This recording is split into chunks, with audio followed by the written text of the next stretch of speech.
Coach, we're about 10% through the season. Anything about your team that's surprising you?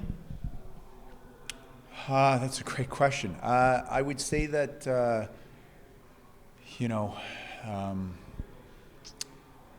think maybe going into this, I underestimated, like what a challenge it would be to bring 25 guys together that have never played, try and install a system with a new hockey ops staff. It's just been, what they say, patience is a virtue, and I'm definitely, learning that, and just the amount of growth, those moments where, you kind of say to yourself, oh, I should have known that, or I should have seen that coming, so it's a lot of growth, and maybe that's the one thing, if I'm being totally honest, that surprised me. Yeah. After, I think the first weekend of games, you mentioned that you were trying to instill a culture and get that ingrained in the team. Do you feel like that's started to take shape?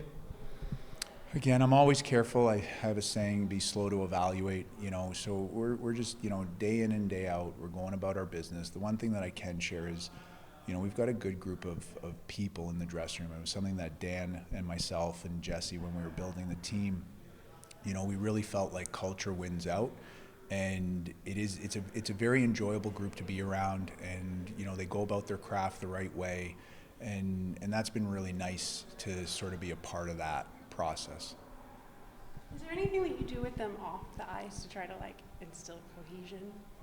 Yeah, there's we all know as coaches that the game is 90% mental and 10% physical, and oftentimes as coaches we focus 90 or 95% on the physical. So we do a few different things, I won't get into specific details, but we had the election that was here in the United States a couple of days ago, and we did something inside with our dressing room just to stimulate conversation and get people to get out of their shells and sort of share their opinions. So that was something that I really felt was important for our group to start feeling comfortable around one another, and I think that really kind of was the first step in many things to come. The other thing I can share is the guys have done like a bowling night and that sort of stuff, and the captains came to me the other day and was asking about a team party. So those are things that, again, as I said earlier, like patience is a virtue, and those things take time, but you can see I call them seeds of awareness or seeds of recognition, where you can start seeing those things sort of start to take shape.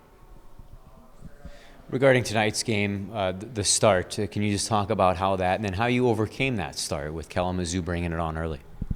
Yeah, I thought they were real good early on. I thought they really gave us some problems. Their D were pinching down on us, and our man 4 and 5 were having trouble to get into inside ice, and they were kind of watching. They were really playing aggressively. I thought they gave our D some problems with their forecheck, and our D were kind of turning over pucks. You kind of weather that storm. Hockey's a game of momentum, and when it's on your side, you're trying to do everything you can to keep it on your side, and when you don't have it, you're trying to really do everything in your power to get it back. So that's kind of the way I thought our group kind of weathered the storm. It was nice to see on the bench too, guys were kind of chiming in and saying, relax, don't worry, stay together. Those are the things that really give me confidence in our group moving forward here.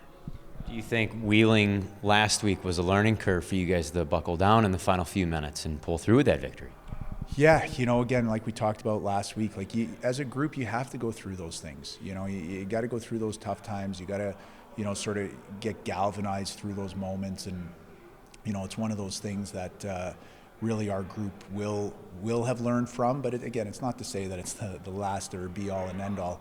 We still got a lot of learning lessons ahead of us here.